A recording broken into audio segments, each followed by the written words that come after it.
या की वो साचे दरबार की भैया ये कुल गाना हमारा पर्सनली गाना है, हम अपने से बनाए हैं। एक राइटर हम यही कलाकार हम यही, और एक कुल गाना जितना गाना हम अपने से गाई था वो गाना हमारा नंबर 1 पे जाता है। माता रानी का आशीर्वाद रहे और शिव गुरु का आशीर्वाद, हमारा गाना नंबर 1 पे जाता है जितना हम अपने से बनाई।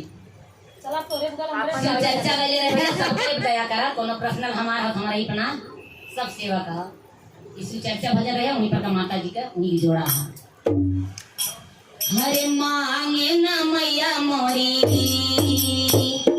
मांगे न मैया मोरी नारी चुनरिया, मांगे न मैया मोरी नारी चुनरिया, मांगे न मैया मोरी नारी चुनरिया, मांगे न मैया मोरी नारी चुनरिया।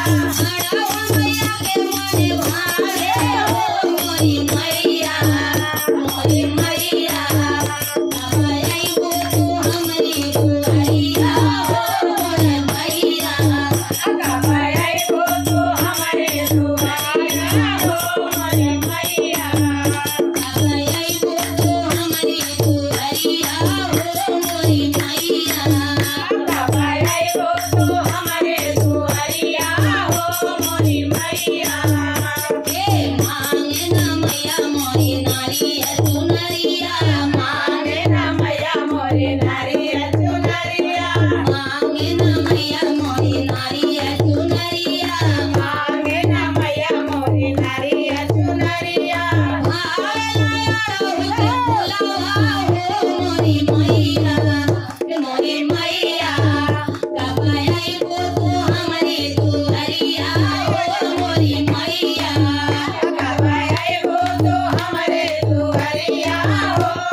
Hare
दरबार की जय हो टूट गया, कहानी चला। हाँ टूटा भाई नाते ना चल